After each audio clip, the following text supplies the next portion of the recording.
Okay, we are. Okay, so in theory, we're actually filming. Morning. Hello, everybody. So this morning, I have got one of our farmers with us. This is Suzy, and she is from Yellow Cottage Farms. Morning. Yeah, so this morning so often, what you guys don't know is that we will have all these great conversations about the world of organics and farming and the whole industry when she drops off all of our goods for the shares each week. And it just sits right there at the back door, and we're just sitting there chitty-chatting away and thinking someday we should capture this on film. Someone should hear this. So we're just going to chitty-chat with you this time. And this morning we're just going to talk about a couple of things that are pretty pertinent. Yeah. But I just poured us a cup of tea, and that was actually really good tea. I made a kind of like an herbal chai out of nettles. Nice. So nettles grows great here, actually. An excellent weed. It's an excellent weed. Yes, that's the word for it, because it's so. So we have other farmers. I don't know about on your farm.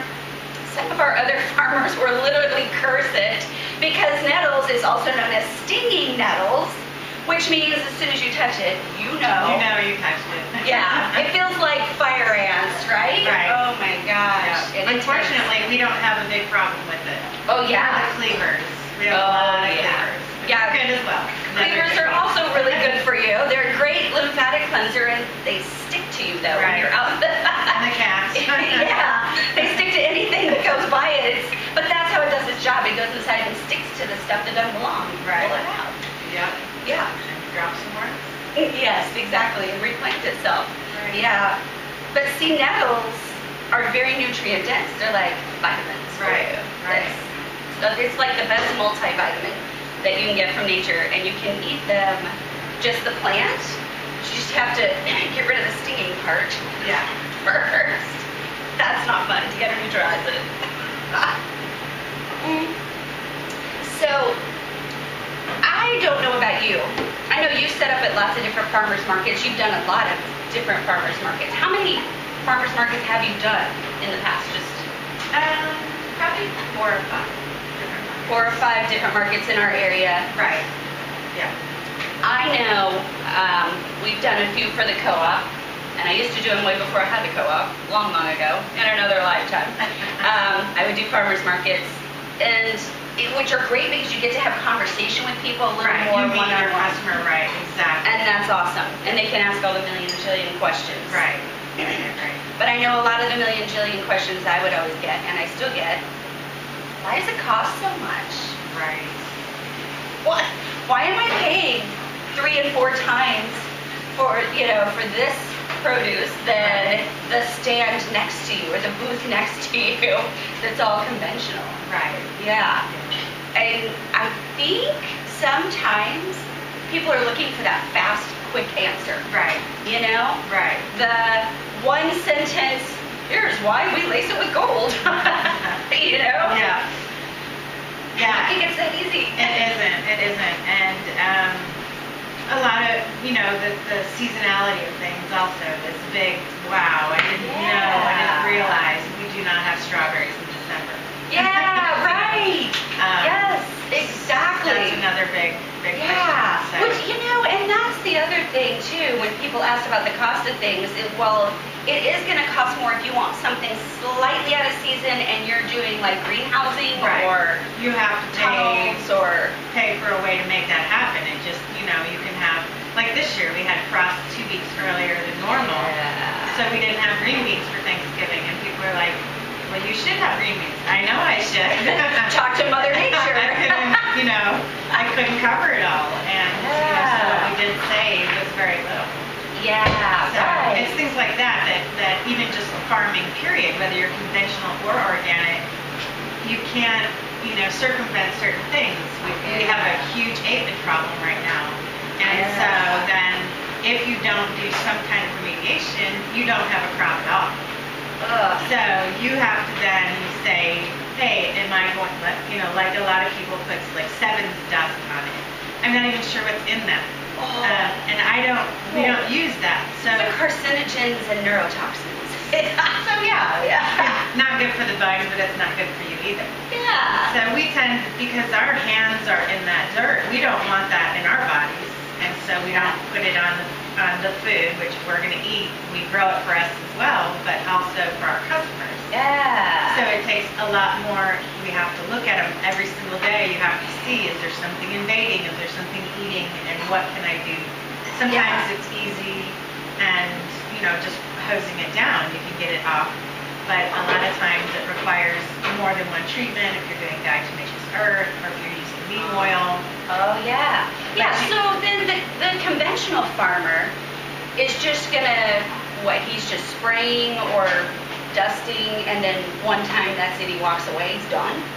I don't know. I'm not sure. I'm assuming that it is a quick fix for people that do it.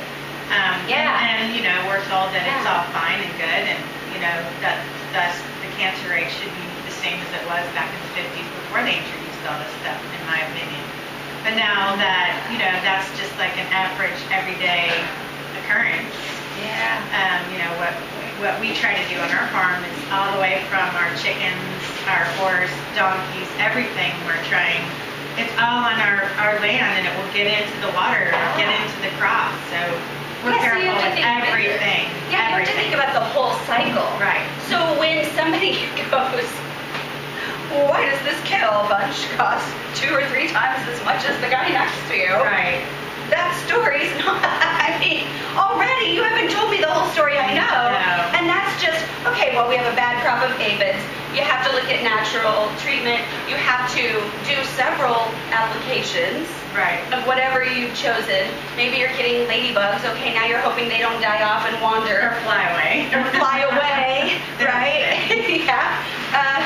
And then you're also looking at your animals on your own property and making sure whatever they're doing is also natural, because that fertilizes my plants. We use that hay as, for deep litter mulch, so we don't have to weed all the time. Yeah.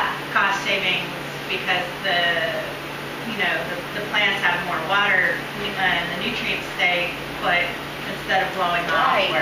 When you mulch with that hay. Every stays there. And so then you've got the cost of the hay and the mulch, and then of course the time. I would only imagine. Yeah, we're right now putting new mulch down for this season. And this is also, you're avoiding the herbicides. Correct. So the things that you're doing, like neem oil, you said, or the ladybugs, or whatever, to get rid of the aphids, that's to avoid the pesticides.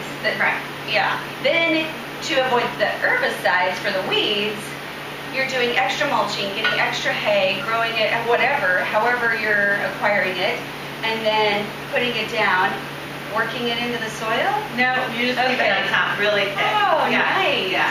Oh, thank goodness. Yeah. I didn't do it last year, big mistake.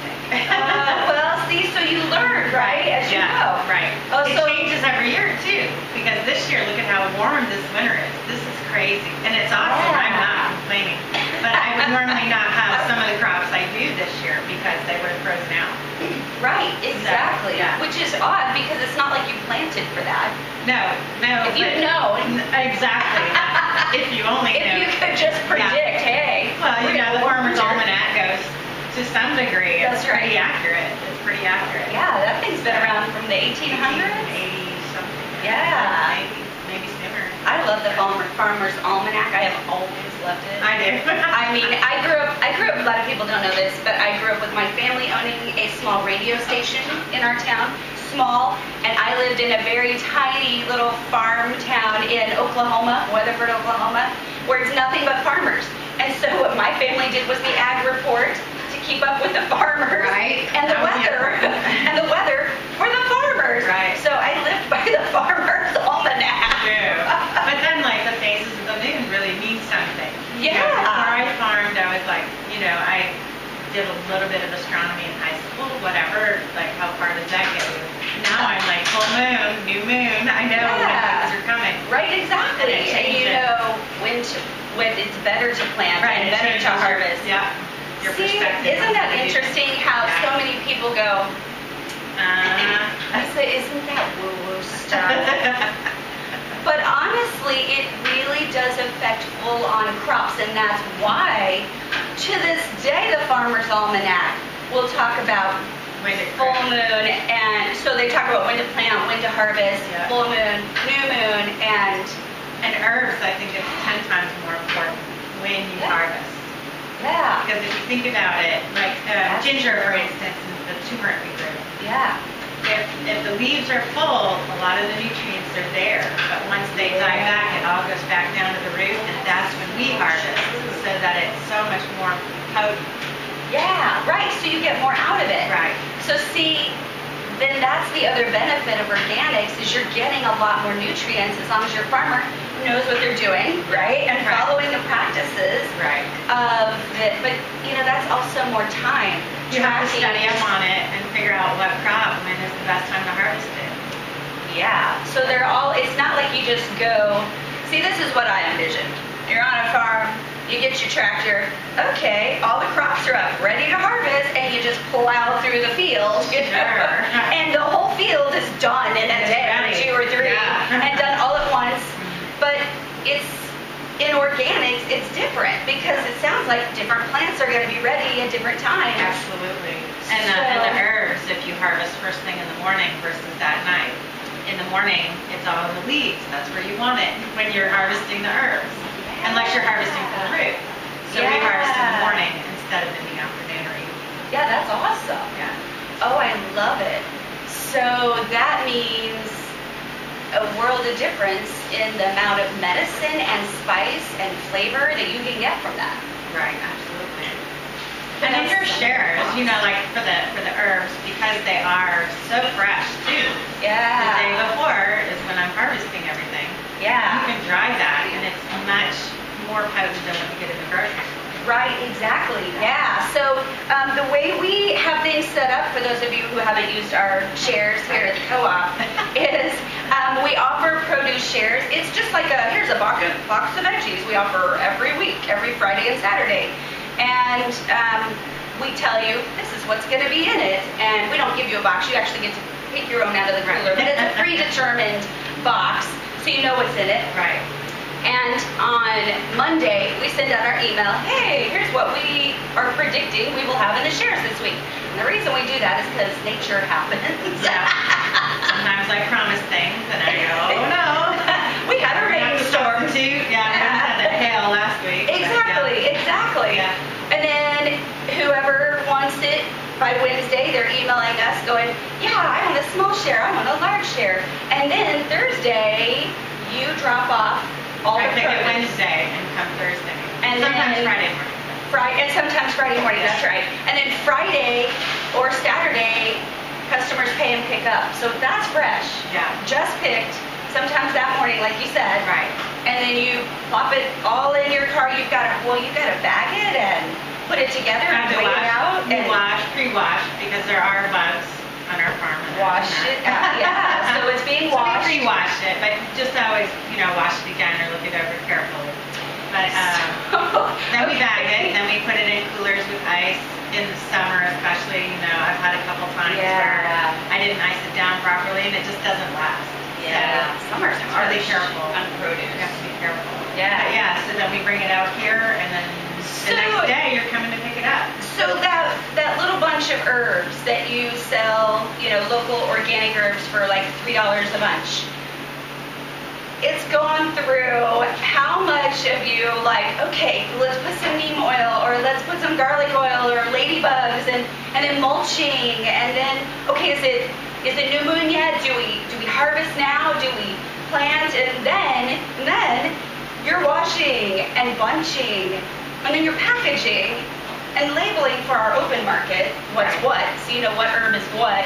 So that's a lot that has gone into that little $3 bunch of herbs. Yeah. I just want my basil, thank you very much. Right. And really, It that's started a lot. as a seed in a little pot with some potting soil. Right. So, and then I Right. had to pre-order that. Like I'm planting right now for spring. We're planting our seeds right now, our tomatoes. Yeah. We will not get a harvest until the earliest in March. you wonder why. And then if there's one little bruise on it, nobody wants it. So, you have to be really careful when you're harvesting. You have to put it in a single layer in a box, and then you cannot pick that before it's ready, and you cannot deliver it. And if there's a ding on it, like I said, it's done. And then in the summer when the heat comes, that makes it so hard to transport. Oh yeah. And just keep it cold enough for people to come get it. Right. Yeah. So then it must be even more so of a process if you're doing things like kohlrabi or root vegetables or carrots or beets, because that's a little more work. It's not like you're going cut bunch on the earth like that.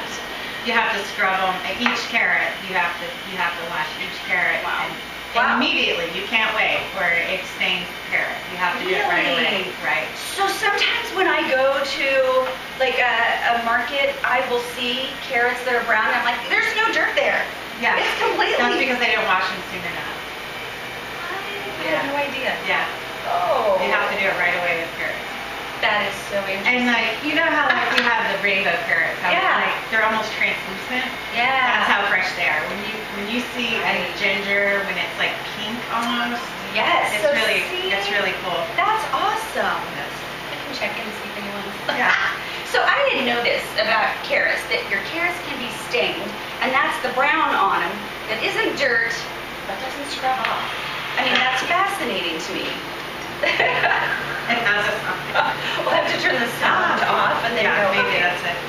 We're learning technology. Right. Us farmers. Yeah.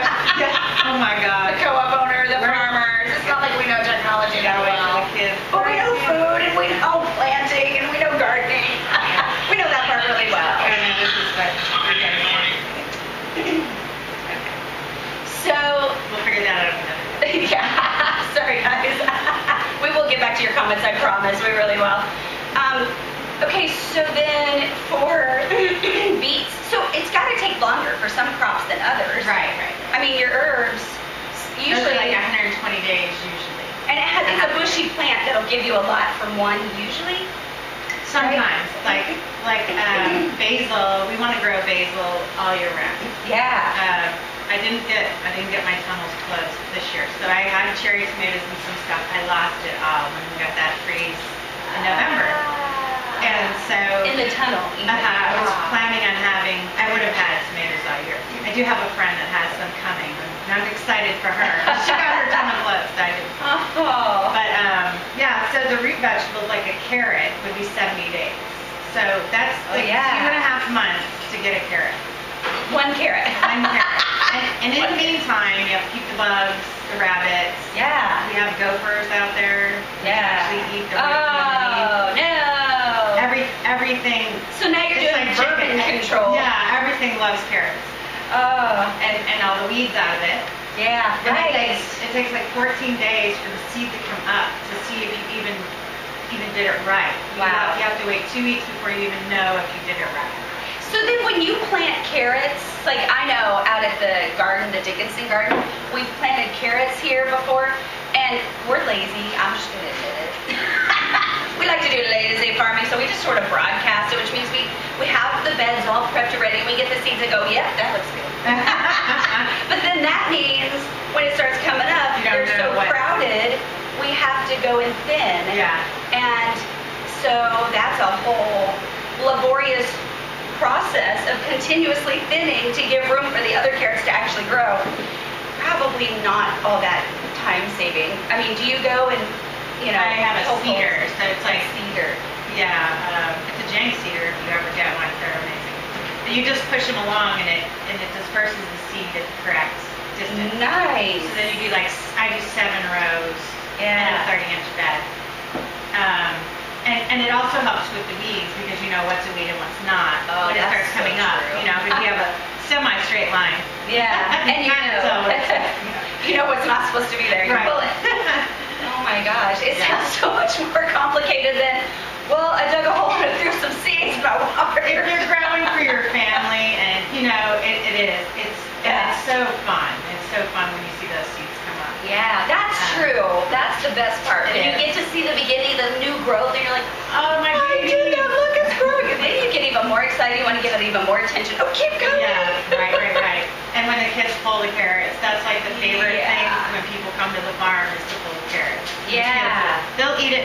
they wouldn't hit anything with the floor. At home, they would not touch Right, it. right. A carrot out of the ground with dirt on it, they're just, That's this awesome. is the best. Right, that's awesome. Because they hold it, Right, and it's especially if really they grow it, yeah. Yeah. We used to have kids gardening classes, and part of the idea was to get the kids to be able to learn how to eat vegetables, which means grow them. Right. And they will They eat will. things that they grow, or they'll at least try them. Right. More than if you just stuck a salad in front of them. Then now. But they kind of get it when they see the whole process. Yeah, right. But yeah, so then that's equipment. You must have a lot of money in your We have equipment. a lot of infrastructure. Our Yeah. just our post-harvest station, we have where we have to wash off everything. We don't bring it into our kitchen. Right. And, Oh my start gosh. washing carrots. Oh my God. We have a whole separate facility. We have a power washer area. We have to sanitize the bins Yeah. in between so that if they're, especially in the microgreens and Right. you have to make sure everything is completely clean. If you had an eensy-weensy bit of problem with the previous harvest and you didn't sanitize that, it'll carry through everything you touch after that. Oh man. So it's really picky. I mean, they are living things. Yeah. And they have to be tended, and you have to have the correct nutrients. And we do a lot of attention to that detail. Right. And mineralization and So that's fertilizing. So right. the Joe Blow conventional farmer is fertilizing with whatever synthetic garbage that also has carcinogens in it. And that's usually probably okay, I put it on, I plant, I'm done. But when you're fertilizing, you're using natural things. Right. What type of things do you use? We start with a mushroom compost, Nice. and that has to be aged, or it'll burn everything.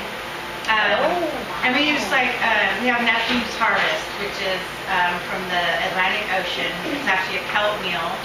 And that for plants, for everything. Our chickens love it, and that's really good for the eggs, and those nutrients come into the egg production. All of our extra produce goes there as well. But we also mineralize. We do an azomite dusting, and then of course you have to do lime when you're adding a lot of the acid from we use peat moss in there. Yeah. And that helps hold moisture. And then this year, like I said, we're going back to the deep mulch, which is more the permaculture. I really started in the permaculture realm.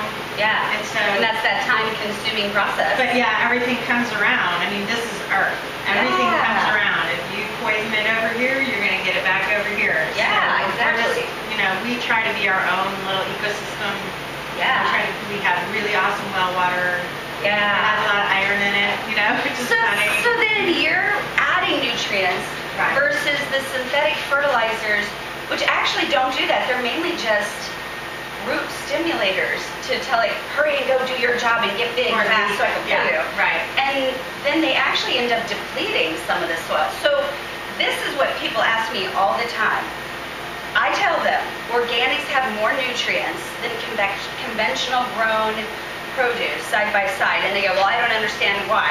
Well, all the things you just mentioned, that's why, because you're adding things to the soil. So the soil itself has all the nutrients, so when the plants are taking up the nutrients from the soil, it now has more nutrients. Right.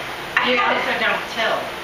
So that's even better, right? So you keep all the nutrients and undisturbed all those bugs and things that we need, microbes, that we need all that in there.